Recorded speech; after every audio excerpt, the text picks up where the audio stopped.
students, and welcome to Roshi's Education Point. Today, we will be talking about Chapter 1 of Civics book, The Indian Constitution. In this chapter, we are going to begin with football, a game many of you have probably heard of or even played. अब chapter start हो रहा है एक football के game से जिसको हमने सुना या खेला होता है. As the name suggests, this is a game that involves the player's feet. ये गेम प्लेयर्स के पैरों की मदद से खेला जाता है. According to the rules of football, if the ball touches the arm of any player except the goalkeeper, then this is considered a foul.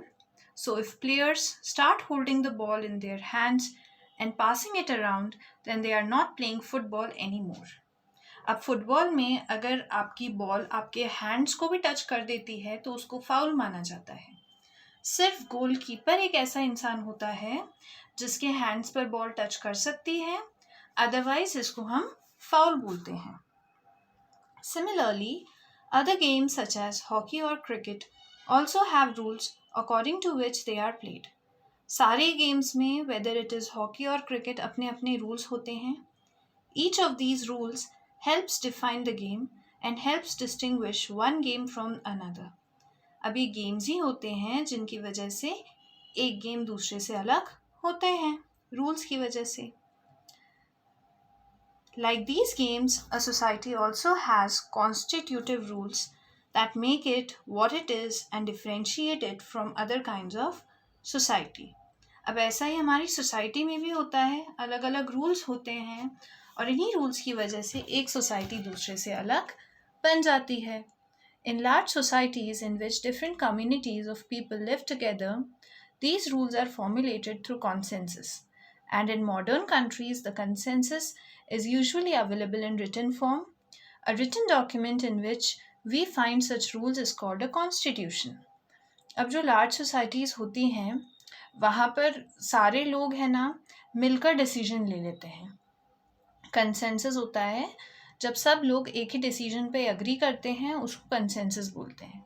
Modern countries में हम लोग कंसेंसस से नहीं चलते हैं. हम लोग क्या करेंगे, एक रिटन तरीके से डॉक्यूमेंट प्रिपेयर करते हैं और इस डॉक्यूमेंट को बोला जाता है कॉन्स्टिट्यूशन, जिसमें हमारे सारे रूल्स एंड रेगुलेशंस होते हैं. We have looked at the Indian Constitution in class 6th and 7th in our social and political life textbooks. Have you ever wondered why we need a constitution or been curious about the constitution got written or who wrote it? अब ये constitution क्यों ज़रूरी है, किसने लिखा है और इसमें क्या क्या चीज़ें हैं? In this chapter, we will discuss both these issues and also look at the key features of the Indian Constitution. Each of these features is crucial to the working of democracy in India, and some of these will be the focus of different chapters in this book. हम लोग इस पूरे chapter में constitution के बारे में ही पढ़ेंगे और डेमोक्रेसी के बारे में आने वाले चैप्टर्स में अच्छे से रीड आउट करेंगे. Why does a country need constitution? अब किसी कंट्री को कॉन्स्टिट्यूशन की ज़रूरत क्यों होती है? In 1934, the Indian National Congress made the demand for a constituent assembly. During the Second World War, this assertion for an independent constituent assembly formed only of Indians gained momentum, and this was convened in December 1946. The photo on page 2 shows some members of the Constituent Assembly. अब Indian national Congress ने 1934 में क्या demand किया कि हमें तो constituent assembly चाहिए. तो सेकेंड वर्ल्ड वॉर के बाद वापस से लोग इस चीज़ के लिए जागरूक हो गए कि हमें तो असेंबली चाहिए ही चाहिए. तो उसके बाद दिसंबर 1946 को इसका काम स्टार्ट हुआ था. Between December 1946 and November 1949, the Constituent Assembly drafted a constitution for independent India. अब देखो, कोई सा भी काम होता है ना हिस्ट्री का, एक दिन में नहीं होता, एक टाइम पीरियड में होता है. तो यहाँ पर भी आपको एक टाइम पीरियड दे दिया 1946 दिसंबर से नवंबर 1949 के बीच में पूरा इसका कॉन्स्टिट्यूशन का एक ड्राफ्ट होता है. एक रफ फॉर्म में तो पूरा कॉन्स्टिट्यूशन पहले रेडी करा गया था. Free to shape their destiny at last, after 150 years of British rule, the members of the Constituent Assembly approached this task with the great idealism that the freedom struggle had helped produce. 150 years बाद ऐसा हो रहा था कि Indians अपना constitution खुद लिख सकते थे, वरना पहले तो क्या होता था, जो ब्रिटिशर्स बोलते थे इंडियंस को उसी को फॉलो करना पड़ता था। इंडियंस का खुद का कुछ पॉइंट ऑफ ही नहीं था उस टाइम पर। तो you will read more about the work of the Constituent Assembly later in the chapter. The photo alongside shows Prime Minister Jawaharlal Nehru addressing the Constituent Assembly. अब इस टाइप की assembly आपने अभी भी आप टीवी में देखते होंगे, लोकसभा राज्यसभा में। तो ये असेंबली में क्या है, जवाहरलाल नेहरू लोगों से बातें कर रहे हैं। किस मैटर में बात कर रहे हैं? कॉन्स्टिट्यूएंट असेंबली के लिए बात कर रहे हैं। अब हम यहाँ से रीड करेंगे इसको। Today most countries in the world have a constitution. बहुत सारी कंट्रीज ऐसी हैं आज के टाइम पर जिसके पास खुद का कॉन्स्टिट्यूशन होता है।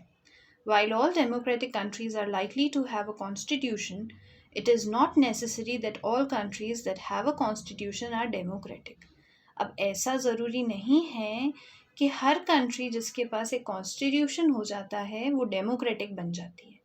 ये रूल नहीं है, कहीं भी ऐसा नहीं लिखा है। The Constitution serves several purposes. First, it lays out certain ideals that form the basis of the kind of a country that we as citizens aspire to live in. Constitution पहला purpose क्या होता है इसका? ये एक ऐसी country बनाना चाहती है या फिर एक ऐसी कंट्री का बेस फॉर्म होता है जिसमें सिटीजन्स अपने खुद के डिसीजंस ले सकते हैं, एकदम कन्विंस हो लोग कि हम ऐसी कंट्री में रहना चाहते हों। और put another way, a constitution tells us what the fundamental nature of our society is. हमारी सोसाइटी का एक जनरल वे में नेचर क्या है और किस तरीके से इसमें डीलिंग्स होती है, वो भी हमारा कॉन्स्टिट्यूशन ही हमें बताता है।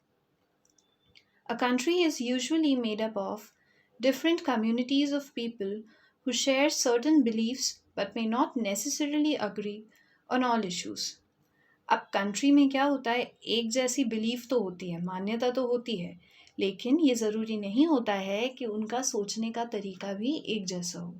एंड दैट इज़ वाई बहुत टाइम पर ऐसा होता है कि डिसीजंस मैच नहीं करते और इश्यूज़ में एक सिमिलैरिटी नहीं मिलती है लोगों के देखने में। और constitution helps serve as a set of rules and principles that all persons in a country can agree upon as the basis of the way in which they want the country to be governed.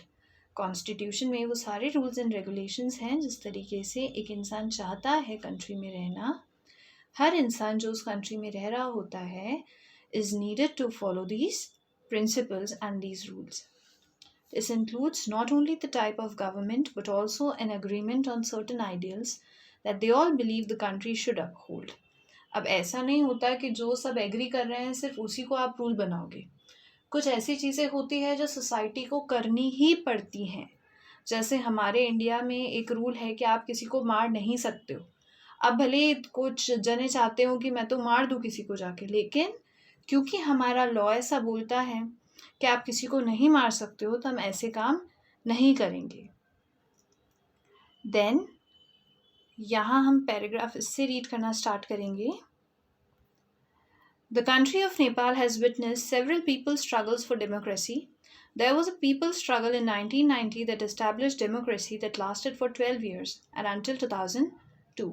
अब नेपाल एक ऐसी country है जहाँ लोगों ने बहुत time तक struggle करा है डेमोक्रेसी के लिए। फिर 1990 में डेमोक्रेसी इस्टेब्लिश भी हुई है। कितने सालों तक चली है डेमोक्रेसी? 12 सालों तक। एंड 2002 तक चली है democracy. In October 2002, King Gyanendra, citing the Maoist uprising in the countryside as his reason, began taking over different aspects of the government with the army's assistance. The king then finally took over as the head of the government in February 2005. इसने क्या करा, पहले तो धीरे धीरे इसने अपना जो कंट्रोलिंग पावर थी वो कहाँ शिफ्ट कर दी गई, आर्मी के सपोर्ट में शिफ्ट करी। और फिर फाइनली इसने 2005 में क्या बोला कि मैं तो एक गवर्नमेंट का हेड हूँ। In November 2005, the Maoists joined over political parties to sign a 12-point agreement This agreement signaled to the larger public an imminent return to democracy and peace. इसने क्या करा, एक 12 पॉइंट का अग्रीमेंट साइन करा है political parties के साथ. किस लिए? डेमोक्रेसी के लिए और पीस के लिए, शांति के लिए. In 2006, this people's movement for democracy began gaining immense force. It repeatedly refused the small concessions that the king made, and finally, in April 2006, the king restored the third parliament and asked the political parties to form a government. अब जब भी society में कुछ change आने लगता है ना, तो लोग उसे अपोज करते हैं, और वैसा ही हुआ. 2005 में बहुत अपोज हुए इसको भी, लेकिन अप्रैल 2006 में किंग ने फाइनली बोल दिया कि अब आप गवर्नमेंट बना सकते हो, फॉर्म कर सकते हो. इन 2008 Nepal became a democracy after abolishing the monarchy. Monarchy होता है जब एक किंग का रूल चलता है. तो अभी तक तो नेपाल में किंग का रूल था, लेकिन 2008 में यहाँ पर भी डेमोक्रेसी हो चुकी थी. The above photo shows scenes from the People's Movement for Democracy in 2006. 2006 में लोग डेमोक्रेसी के लिए जो मूवमेंट हुआ था, ये फोटो वहाँ की है. अब वापस हम थोड़ा चैप्टर को रीड करेंगे. Let us try and understand what we mean by these through two contrasting situations in the recent history of Nepal, a country that borders India on the north. अब नेपाल एक ऐसी कंट्री है जो India का border करती है north side पे. Until recently, Nepal was a monarchy. अब अभी हमने पढ़ा कि 2008 तक तो जो नेपाल था वो मोनार्की, राजा के रूल के अंदर था. उसी के बाद यहाँ पर डेमोक्रेसी आई है. The previous constitution of Nepal, which had been adopted in 1990, reflected the fact that the final authority rested with the king. अब जो पहले कॉन्स्टिट्यूशन बना हुआ था नेपाल में, जो 1990 से बना हुआ है, उसमें लिखा हुआ था कि फाइनल अथॉरिटी, फाइनली जो डिसीजन मेकिंग पावर होती है वो वहाँ के राजा के हाथ में होती है. वो जो डिसीजन लेगा वही सबको मानना पड़ता था. A people's movement in Nepal fought for several decades to establish democracy, and in 2006 they finally succeeded in putting an end to the powers of the king. 2006 में फाइनली उनको सक्सेस मिली और डेमोक्रेसी आने लग गई थी, इस्टेब्लिश होने लग गई थी. The people had to write a new constitution to establish Nepal as a democracy. The reason that they did not want to continue with the previous constitution is because it did not reflect the ideals of the country that they want Nepal to be, and they have fought for it. अब नेपाल में तो पहले से ही constitution था, लेकिन वो constitution लोगों से एक्सेप्ट नहीं हो रहा था. वो कॉन्स्टिट्यूशन लोग जैसा नेपाल को देखना चाहते थे, उस कॉन्स्टिट्यूशन में जो रूल्स एंड रेगुलेशंस थे, अगर हम वही फॉलो करते तो शायद नेपाल उस तरीके से उनको नहीं मिलता जैसा वो चाहते थे. तो 2006 के बाद उन्होंने एक नया कॉन्स्टिट्यूशन लिखना स्टार्ट कर दिया. As in the game of football, in which a change in the constitutive rule will change the game altogether, Nepal, by moving from a monarchy to a democratic government, needs to change all its constitutive rules in order to usher in a new society. अब जैसे football के game में होता है, अगर एक भी rule change हो जाता है तो पूरा गेम स्टार्टिंग से शुरू करना होता है. उसी तरीके से जब नेपाल ने मोनार्की से हमारे डेमोक्रेटिक में एंटर लिया, तो इसको भी एक ऑल टुगेदर एक न्यू सोसाइटी ही बनाने की ज़रूरत थी. This is why the people of Nepal adopted a new constitution for the country in 2015. The caption alongside elaborates Nepal struggle for democracy. 2015 तक इन्होंने एक न्यू कॉन्स्टिट्यूशन बना लिया था जो कि लोगों ने अडॉप्ट कर दिया था. The second important purpose of a constitution is to define the nature of a country's political system.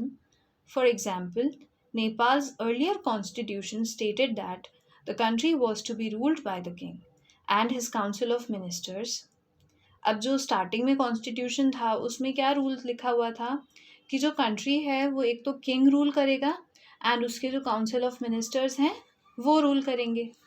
In countries that had adopted a democratic form of government or polity, the constitution plays a crucial role in laying out certain important guidelines that govern decisions making with these societies. अब हमें ये वाला rule तो change करना था कि राजा और उसके काउंसिल ऑफ मिनिस्टर्स पूरा कंट्रोल नहीं ले सकते हैं। तो हमने क्या किया, कॉन्स्टिट्यूशन में रूल्स डाल दिए। ऐसे रूल्स हैं आप जिनको यूज़ करके आप डिसीजन ले लो, खुद की मर्जी से आप डिसीजन नहीं ले सकते हो। In a democracy we choose our leaders so that they can exercise power responsibly on our behalf. अब हम लोग डेमोक्रेसी के अंदर भी लीडर्स चूज करते हैं सो दैट वो हमारे बजाय हमारे डिसीजंस ले लें। अगर हम लोग ऐसा नहीं करेंगे तो हमारी कंट्री तो बहुत बड़ी होती है, एक एक इंसान से पूछना फिर डिसीजन लेना ऐसा पॉसिबल बार बार नहीं हो सकता है। तो इस वजह से हम लोग लीडर चूज कर लेते हैं जो हमारे लिए भी डिसीजन ले लेते हैं। However, there is always the possibility that these leaders might misuse their authority, and the Constitution usually provides safeguards against this. अब ह्यूमन नेचर होता है कि जब आपको कंट्रोल दे दिया जाए तो आप कुछ ना कुछ उसका मिसयूज तो करते ही करते हो। अगर ऐसा भी हो जाता है बाय चांस कि हमने जो लीडर चूज करा वो हमारा ही मिसयूज करने लग जाता है, तो उस चीज़ के लिए भी हमने कॉन्स्टिट्यूशन में रूल्स एंड रेगुलेशंस बना दिए हैं पहले से ही। This misuse of authority can result in gross injustice as demonstrated in the classroom situation below. अब क्या है, अगर ऐसा ही मिसयूज चलता रहेगा तो एक इनजस्टिस हो जाएगा, मतलब भेदभाव हो जाएगा लोगों के साथ। अब इसका एग्जाम्पल इन्होंने यहाँ पर दे रखा है। Suresh is the class monitor, he is a bully. Bully वो इंसान होता है जो सबको परेशान करता है। His classmates are not too fond of him.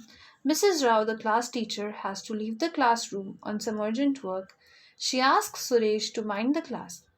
Suresh starts picking on Anil. अब सुरेश तो एक बुली है, तो जो क्लास टीचर थी मिसेस राव, उनको किसी काम से क्लास के बाहर जाना पड़ा, तो उन्होंने सुरेश को बोल दिया कि आप क्लास को माइंड करो। और सुरेश ने क्या करा, अनिल के साथ उसको परेशान करना शुरू कर दिया। Anil, today I am going to report you to Mrs Rao. Anil से इसने क्या बोला कि मैं तुम्हारी कंप्लेन करूंगा मिसेस राव से। तो अनिल ने पूछा, व्हाट हैव आई डन, मैंने क्या किया है। Ma'am, while you were away, Anil kept talking loudly and disturbing the class. He would not listen to me. अब इसने क्या करा, जब मैम आई तो उसको झूठ बोल दिया कि अनिल तो बहुत जोर जोर से बातें कर रहा था। तो मैम ने भी अनिल को डांटा, Anil you will have to stay back after school today and write I will not disobey the class monitor 100 times। 100 बार आपको लिखना है कि मैं क्लास मॉनिटर को उसकी बात हमेशा मानूंगा। ऐसा मैम ने उसको पनिशमेंट दे दिया। But ma'am, I did not do anything. अब अनिल तो क्या बोल रहा है, मैंने कुछ भी नहीं करा।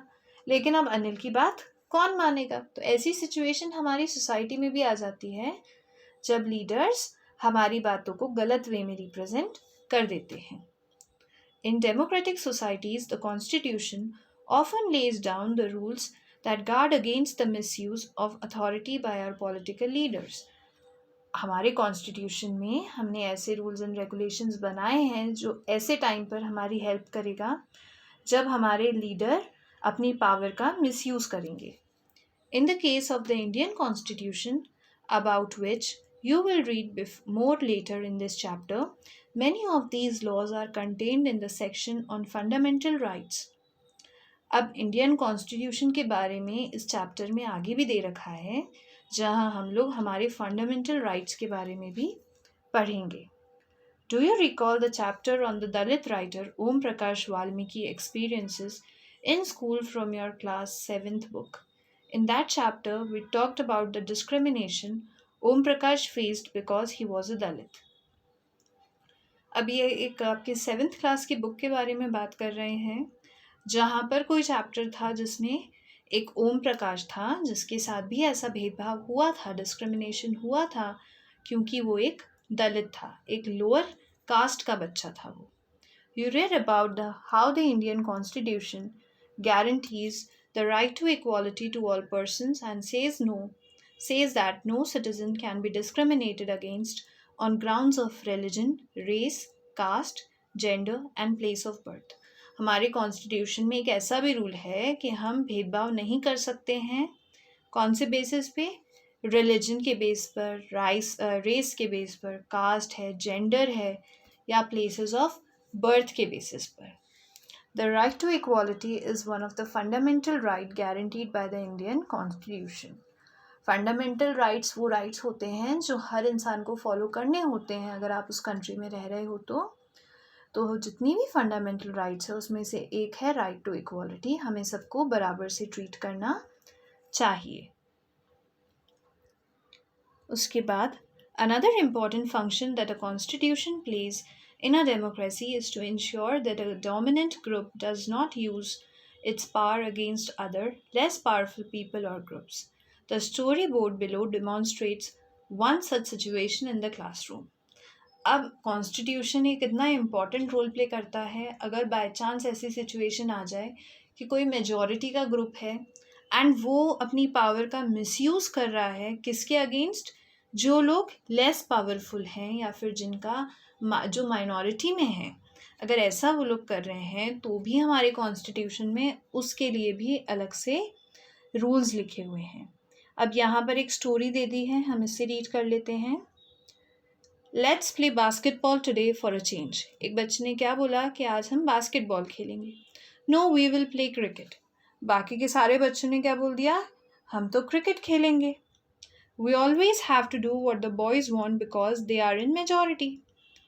अब गर्ल ने क्या बोला कि हमें तो हमेशा वही करना पड़ता है जो बॉय बोलता है क्योंकि बॉयज़ मेजॉरिटी में हैं। Ma'am should think of another way to make decision so that our wishes are also heard. अब उसने एक बच्चे ने बोला कि हम मैम के पास चलते हैं और वो एक ऐसा डिसीजन लेंगी जो कि राइट होगा सबके लिए। The teacher decides to settle the problem with a show of hands. अब टीचर ने भी क्या डिसाइड करा कि हम तो भाई मेजॉरिटी देखकर काम कर लेंगे। Obviously there are more boys in the class. अब क्या हुआ, क्लास में ज़्यादा बॉयज़ थे, एक टीचर ने क्या करा कि चलो आप है ना वोट कर लो। अब ज़्यादा बॉयज़ हैं तो ऑब्वियसली डिसीजन तो उधर ही जाएगा। और ऐसा ही कभी कभी हमारी कंट्री में भी होता है। आप ऊपर से तो दिखा रहे हो दैट यू आर डूइंग एकदम फेयर डील आप चल रही है आपकी। अब इधर भी क्या हुआ, आपको हैंड्स दिखाना है, अपने हाथ ऊपर करना था, लेकिन अगर आप मेजॉरिटी में हो तो डिसीजन तो ऑब्वियसली उसी साइड पर शिफ्ट हो जाता है। Such unhealthy situations can occur in democratic societies too, where a majority can continuously enforce decisions that exclude minorities and go against their rights, interest. हमेशा हमारी कंट्री में भी यही होता है, जो मेजॉरिटी में होते हैं वो अपने डिसीजंस चलाते हैं। अब चाहे वो माइनॉरिटी के फेवर में हो या माइनॉरिटी के अगेंस्ट में हो, उनको उससे मतलब नहीं होता है। As the above storyboard illustrates, every society is prone to this tyranny of the majority. चाहे कोई सी भी सोसाइटी हो, this tyranny, this problem of majority, ये हर जगह होती है। The constitution usually contains rules that ensure that minorities are not excluded from anything that is routinely available to the majority. Constitution में ऐसा रूल है which says कि हमें minority को exclude नहीं करना है majority से। Another reason why we have a constitution is precisely to prevent this tyranny or domination by the majority of a minority. एक और रीज़न क्या है ऐसे कॉन्स्टिट्यूशन का कि हमेशा मेजॉरिटी ही अपना पावर माइनॉरिटी पर ना दिखाएं, इस वजह से भी हमें कॉन्स्टिट्यूशन को फॉलो करना पड़ता है। This can refer to one community dominating another, that is inter-community domination, or members of one community dominating others within the same community, that is intra-community domination. अब देखो यहाँ पर दो वर्ड्स आए, इंटर कम्युनिटी और इंट्रा कम्युनिटी। इंटर कम्युनिटी का मतलब होता है जब एक कम्युनिटी के लोग दूसरी कम्युनिटी के लोगों को अपने पावर से दबाते हैं, तो वो तो हो गया इंटर कम्युनिटी। और इंट्रा कम्युनिटी का मतलब जब एक ही कम्युनिटी के लोग सेम अपने ही कम्युनिटी के लोगों को दबा रहे हैं, तो वो इंट्रा कम्युनिटी की बात आ जाती है। The third significant reason why we need a constitution is to save us from ourselves. This may sound strange, but what is meant by this is that we might at times feel strongly about an issue that might go against our larger interest, and the Constitution helps us guard against this. Look at the storyboard below to understand this better. कभी कभी constitution हमें help करता है खुद ही से बचाने में. खुद से बचाने में कैसे? समटाइम्स जब आप कोई डिसीजन लेते हैं, आपको उस टाइम पे वो डिसीजन बहुत अच्छा लगता है, सही लगता है, आपके फेवर में लगता है, लेकिन लॉन्ग रन में क्या होता है, वो डिसीजन आपके फेवर में भी नहीं होता, सोसाइटी के फेवर में भी नहीं होता, एंड आपको डैमेजेस बाद में उसके होते हैं. उससे बचने के लिए भी हमारे कॉन्स्टिट्यूशन ने रूल्स बना दिए हैं. एग्जाम्पल से इसको समझते हैं. Shabnam is in a fix, she has a decision to make. अब शबनम कन्फ्यूजन में है और उसको एक डिसीजन लेना है. I have 2 chapters left to revise for tomorrow's test. But it's time for my favorite TV program I'm dying to watch. But if I do that, I won't have time to finish my revision. अब शबनम का कल test है, उसको 2 chapters और पढ़ने हैं, लेकिन same time पर उसका टीवी शो में बहुत अच्छा टीवी शो आ रहा है मनपसंद. अब वो क्या करे? अगर टीवी देखने जाएगी तो पढ़ने का टाइम नहीं मिलेगा, और पढ़ेगी तो उसका टीवी का प्रोग्राम मिस हो जाएगा. Shabnam, why are you looking so worried? अब मम्मी ने पूछा कि शबनम तुम इतनी टेंशन में क्यों हो? तो शबनम ने बताया कि मुझे तो टीवी प्रोग्राम देखना है, लेकिन मेरा कल टेस्ट भी है. पूरा उन्होंने प्रॉब्लम समझाया. It is a good thing that I did not watch TV. अब उसकी मम्मी ने उस टाइम तो उसने क्या बोल दिया उसकी मम्मी ने कि टीवी मत देखो, जाके तुम पढ़ाई करो. बाद में शबनम ने क्या बोला? It is a good thing that I did not watch TV. There are so many questions from the last 2 chapters. जब उसने टीवी छोड़कर वो 2 चैप्टर पढ़े थे बाद में, तो उन्हीं 2 चैप्टर्स से most of the questions exam में आ गए. तो जो डिसीजन उसको स्टार्टिंग में कंफ्यूजिंग लग रहा था, वो नहीं ले पा रही थी, उसी डिसीजन की मदद से उसको बाद में प्रॉफिट भी हुआ था. Similarly, the Constitution helps to protect us against certain decisions that we might take that could have an adverse effect on the larger principles that the country believes in. कभी हमें फील नहीं होता है, ऐसा हो सकता है कि शॉर्ट पीरियड में तो वो डिसीजन आपको अगेंस्ट में लगेगा, लेकिन लॉन्गर रन में वो आपके फेवर में ही डिसीजन होता है. For example, it is possible that many people who live in a democracy might come to strongly feel that party politics has become so acrimonious that we need a strong dictator to set this right. अब अभी आप देख सकते हो तो India में जितनी भी पॉलिटिकल पार्टीज हैं, सबके अंदर कुछ ना कुछ फॉल्ट्स तो है. तो लोग हो सकता है ये सोचे कि यार हमें तो वापस से डिक्टेटर दे दो, एक राजा दे दो, वो जो डिसीजन लेगा ना उसी से हम लोग ठीक हो जाएंगे. हो सकता है आपके दिमाग में ये सोच दोबारा से आ जाए. Swept by this emotion, they may not realize that in the long run, dictatorial rule goes against all their interest. अब अभी तो उनको पॉलिटिकल पार्टीज से प्रॉब्लम है, तो उनको ये डिक्टेटर वाला रूल बहुत अच्छा लग रहा है, लेकिन लॉन्ग रन में जब डिक्टेटर अपना रूल दिखाएगा, आपके अगेंस्ट में डिसीजन लेगा, उस टाइम पर फिर आपको फील होगा कि यार हमारा जो सोचा था हमने उस टाइम पर, that is very wrong. A good constitution does not allow these whims to change its basic structure. It does not allow for the easy overthrow of provisions that guarantee rights of citizens and protect their freedom. और इसीलिए constitution में ऐसा लिखा हुआ है कि आप easily कोई भी रूल को ऐसे बदल नहीं सकते कि मन करा तो बदल दिया. ऐसे आप नहीं कर सकते हो. From the above discussion, you will understand the Constitution plays a very important role in democratic society. Democratic society में Constitution का एक बहुत ही important role होता है. Now let us try and understand the ways in which the above points get translated into certain ideals and rules by studying some key features of the Indian Constitution. Now we will be starting with the features of the Indian Constitution. The Indian Constitution key features. By the beginning of the 20th century, the Indian national movement had been active in the struggle for independence from British rule for several decades. अब बहुत time तक क्या था, हमारा बहुत struggle चले हैं Indian national movement के कि हमें ब्रिटिश रूल से आज़ादी मिल जाए.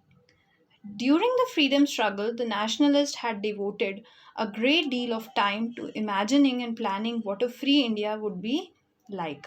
अब जितने लोग चाहते थे कि इंडिया फ्री हो जाए, उन्होंने बहुत टाइम तक ड्रीम करा है, सोचा है कि एक फ्री इंडिया कैसा होगा. Under the British, they had been forced to obey rules that they had very little role in making. अब ब्रिटिशर्स के टाइम पर उन्हें ऐसे ऐसे रूल्स भी फॉलो करने पड़ते थे जो उनके फेवर में नहीं होते थे, या फिर उनका राइट उन डिसीजंस में बिल्कुल नहीं था, उनकी मर्जी नहीं थी, लेकिन फिर भी उन्हें उनको फॉलो करना पड़ता था. The long experience of authoritarian rule under the colonial state convinced Indians that the free India should be a democracy in which everyone should be treated equally and be allowed to participate in government. एक free India ऐसा होना चाहिए जहाँ हर इंसान को equally treat किया जाए और सब अपने डिसीजंस ले सकते हों. What remained to be done then was to work out the ways in which a democratic government would be set up in India and the rules that would determine its functioning. This was done not by one person but by a group of around 300 people who became members of the Constituent Assembly in 1946 and who met periodically for the next 3 years to write India's constitution. अब इन्होंने बोल तो दिया कि हमें एक नए rules and regulation चाहिए, लेकिन अगर रूल्स एंड रेगुलेशन एक इंसान लिखेगा तो वो तो खुद के फेवर में लिख देगा. तो एक पूरी कॉन्स्टिट्यूएंट असेंबली फॉर्म हुई जिसमें 300 लोग थे. 300 लोग तो कभी भी गलत तो डिसीजन लेंगे नहीं, और उनका तो सबका अलग अलग पॉइंट भी होता है. तो ये लोग मिले 3 सालों तक ये अलग अलग टाइम पर मिलते गए और पूरे कॉन्स्टिट्यूशन के लिए रूल्स एंड रेगुलेशंस लिखते गए. स्टार्ट कब से हुआ है ये? 1946 से. These members of the Constituent Assembly had a huge task before them. The country was made of several different communities who spoke different languages, belonged to different religions, and had distinct cultures. अब ये जो Constituent Assembly के members होते हैं, एक problem सबसे बड़ी क्या थी कि हमारी कंट्री में बहुत से कम्युनिटी के लोग हैं जो अलग अलग लैंग्वेजेस बोलते हैं, रिलीजन्स फॉलो करते हैं, कल्चर अलग अलग होते हैं. तो ऐसे अलग अलग लोगों को एक ही चीज़ के लिए रेडी करना और ऐसे रूल्स निकालना जो सबके लिए सही हों, बहुत बड़ी प्रॉब्लम थी उस टाइम पर. Also when the constitution was being written, India was going through considerable turmoil. The partition of the country into India and Pakistan was imminent. Some of the princely states remained undecided about their future, and the socio-economic condition of the vast mass of people appeared dismal. अब एक time पर आपको constitution भी लिखना है, same time पर आपकी country भी डिवाइड हो रही है इंडिया पाकिस्तान में, और कुछ प्रिंसली स्टेट्स को तो तब भी श्योरिटी नहीं थी कि उनको इंडिया के साथ जाना है या पाकिस्तान के साथ जाना है. तो एक बहुत सी गंदी सी सिचुएशन आके क्रिएट हो चुकी थी हमारे इंडिया में. All of these issues played on the minds of members of the Constituent Assembly as they drafted the Constitution. They rose to the occasion and give this country a visionary document that reflects a respect of maintaining diversity while preserving national unity. अब इनको बहुत दिक्कत भी आई, और जब भी ये बैठते थे ना रूल्स लिखने के लिए, इनके माइंड में कंटिन्यू ये सारी इश्यूज चलते रहते थे. तो ये एक ऐसा कॉन्स्टिट्यूशन देना चाहते थे जो कि हर तरीके से पूरी कंट्री को एक साथ लेकर आ जाएगा. The final document also reflects their concern for eradicating poverty through socio-economic reforms, as well as emphasizing the crucial role the people can play in choosing their representatives. अब जो इनका फाइनल डॉक्यूमेंट रेडी हुआ था, उसमें भी लोगों को क्या टेंशन हो रही थी कि किस तरीके से हम लोग पॉवर्टी को, गरीबी को यहाँ से हटा सकते हैं और किस तरीके से लोग अपने डिसीजंस ले पाएंगे. Listed below are the key features of the Indian Constitution.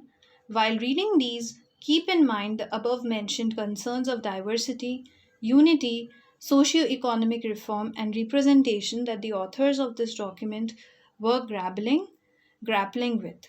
Try and understand the ways in which they tried to balance these concerns with their commitment to transforming independent India into a strong democratic society. अब Indian constitution के जो features हैं वो list करे हुए हैं. इनको पढ़ने से पहले आपको भी दिमाग में क्या रखना है, एक यूनिटी रखनी है, जितनी डाइवर्सिटीज़ हैं हमारे यहाँ उसको ध्यान में रखना है, सोशियो इकोनॉमिक रिफॉर्म्स को ध्यान में रखना है, लोगों को जो रिप्रेजेंटेशन करने में प्रॉब्लम होती थी उसको ध्यान में रखना है। सारे इश्यूज़ को अपने माइंड में रखकर ही हम इसके आगे का चैप्टर रीड करेंगे। Federalism, this refers to the existence of more than one level of government in the country. In India, we have government at the state level and at the center. Panchayati Raj is the third tier of government, and you have read about this in your class 6th book. Federalism is जहाँ पर more than one level of government होता है, और India में ऐसा होता है, India में 2 लेवल ऑफ गवर्नमेंट होता है, एक तो स्टेट लेवल और एक सेंट्रल लेवल। पंचायती राज हमारा 3rd लेवल होता है। पंचायती राज क्या होता है, स्टेट के अंदर आता है ये।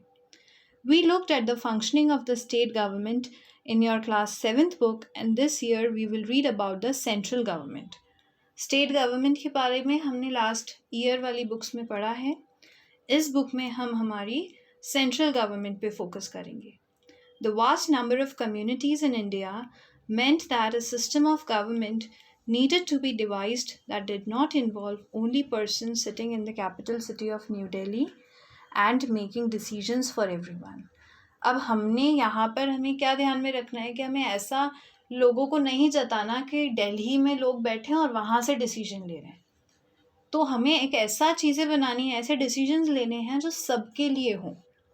Instead, it was important to have another level of government in the state so that decisions could be made for that particular area. अब हर एक गवर्नमेंट के लिए भी पॉसिबल नहीं होता कि एक एक सिटी में जाकर देखे, एक एक एरिया में जाकर देखे और फिर डिसीजन ले। तो लार्जर लेवल पे हमने सेंट्रल गवर्नमेंट बना दी और फिर एरिया वाइज भी हमने यहाँ पर छोटी छोटी लेवल्स ऑफ गवर्नमेंट को क्रिएट कर दिया है।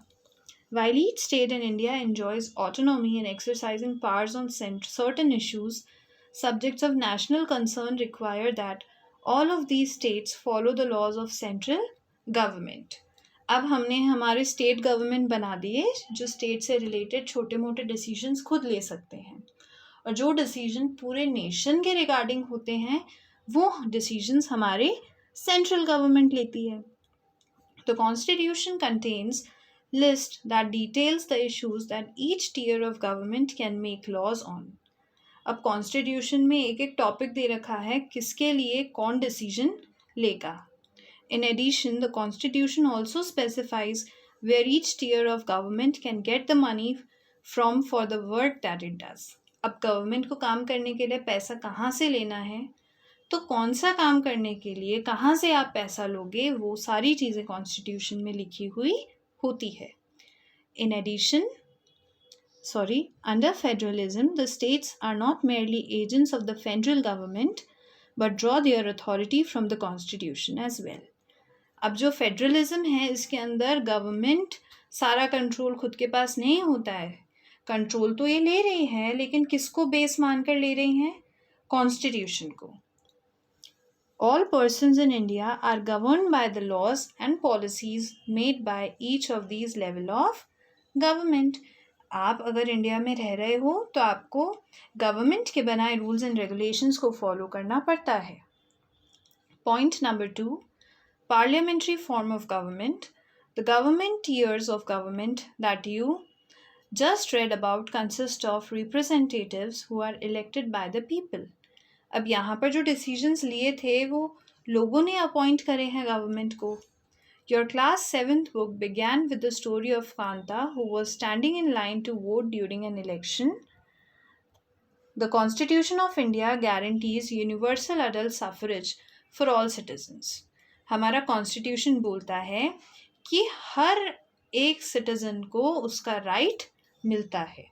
When they were making the constitution, the members of the Constituent Assembly felt that the freedom struggle had prepared the masses for universal adult suffrage, and this would help encourage a democratic mindset and break the clutches of traditional caste, class, and gender hierarchies.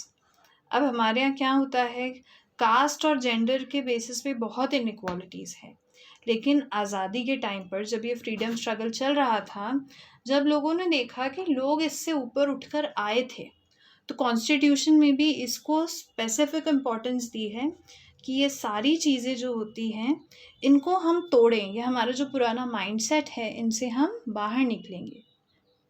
This means that the people of India have a direct role in electing their representatives. अब के time पर एक citizen का direct connection होता है उसके leader को choose करने के लिए. Also, every citizen of the country, irrespective of his or her social background, can also contest in elections. हर इंसान इलेक्शन में पार्ट ले सकता है, डजेंट मैटर वो कौन से कास्ट का है या उसका क्या बैकग्राउंड है. These representatives are accountable to the people.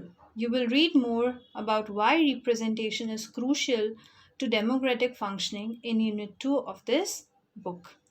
अब हमने जो हमारे वोटिंग के ज़रिए लीडर्स चूज़ कर दिए हैं, फिर लीडर्स जो डिसीजन लेंगे हम लोगों को जवाब देना पड़ेगा उनको. अगर हम जाकर पूछेंगे कि तुमने ऐसा डिसीजन क्यों लिया, तो उससे हमें एक एक चीज़ का जवाब देना होगा, ये उसकी रिस्पॉन्सिबिलिटी होती है.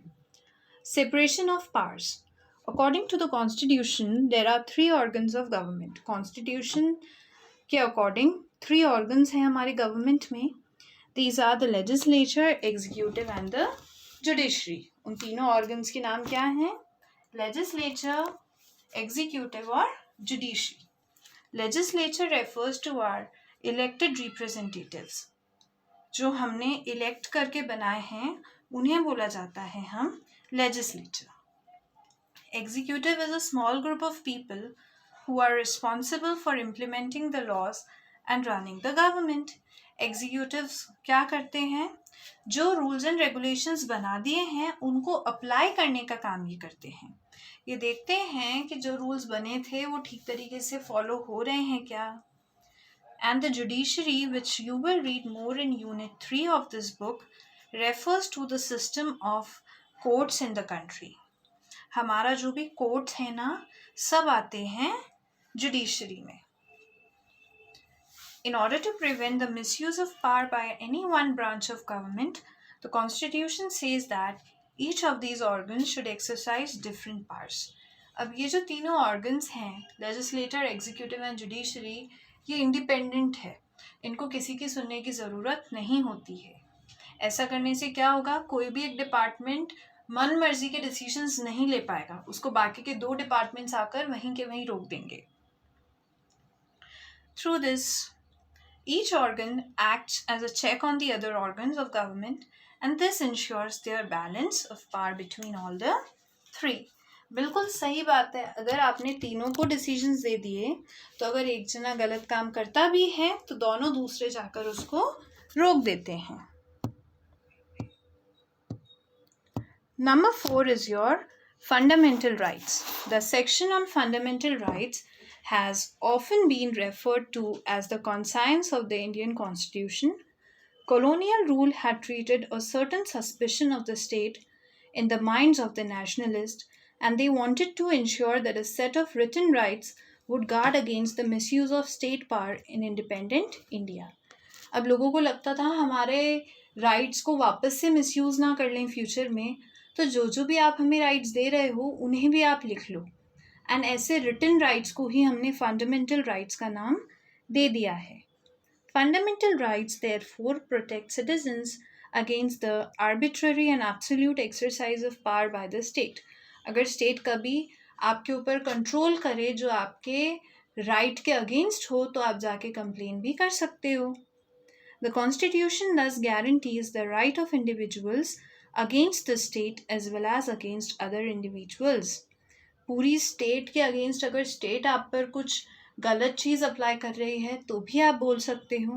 कोई दूसरा इंडिविजुअल अगर आपके साथ कंट्रोल दिखा रहा है तो आप उसके लिए भी जाकर बोल सकते हो.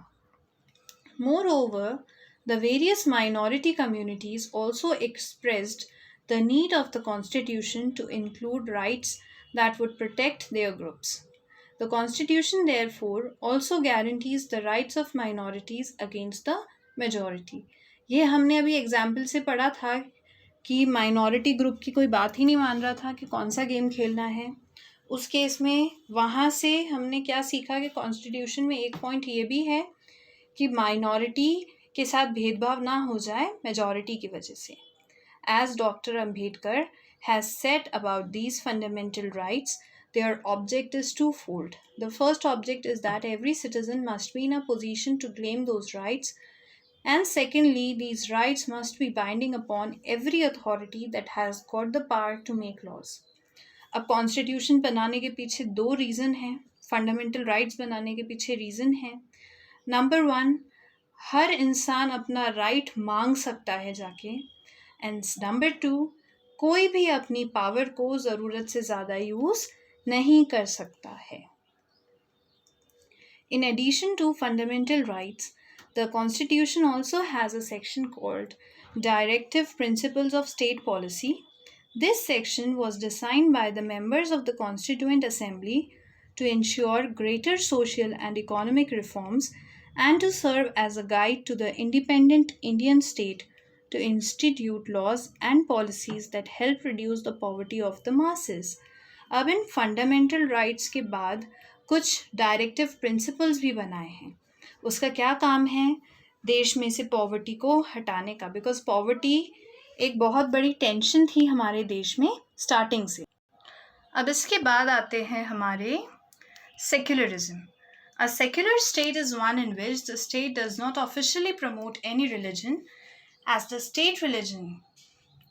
सेक्युलरिज्म क्या बोलता है? किसी भी एक स्टेट का खुद का कोई रिलीजन नहीं होता है. We will read more about this in the following chapter. You now understand the ways in which a country's history often determines the kind of constitution that a country adopts for itself. अब हमने एक क्या देख लिया? एक ऐसा constitution हमने देख लिया जो एक कंट्री चाहती है अडॉप्ट करने के लिए. क्या क्या प्रॉब्लम्स हम फेस कर सकते हैं, क्या क्या दिक्कतें आती हैं, उन सब के बारे में हमने शॉर्ट में यहाँ पर पढ़ा है. The Constitution plays a crucial role in laying out the ideals that we would like all citizens of the country to adhere to, including the representatives that we elect to rule us. हमने ये भी देखा कि अगर हमारा leader कोई decision गलत ले लेता है तो उसके लिए भी हमारे पास अलग से रूल्स एंड रेगुलेशंस होते हैं. तो ये सारी चीज़ें हम अभी पढ़ चुके हैं. Just like in the game of football, a change of constitutive rule will affect the game. Indian Constitution has been amended over the years to reflect new concerns of the polity. जैसे football के game में क्या हुआ था? अगर एक rule change होगा, game starting से शुरू होगा. उसी तरीके से कॉन्स्टिट्यूशन में भी गलतियां तो बार बार आती है ना, बिकॉज हमने ह्यूमंस ने ही तो बनाया कॉन्स्टिट्यूशन. बार बार प्रॉब्लम आती गई, हम लोग बार बार उसको सॉल्व करते गए, फिर नई सिरे से हमने चीज़ों को स्टार्ट कर दिया था. Often a major change in the constitution means a change in fundamental nature of the country.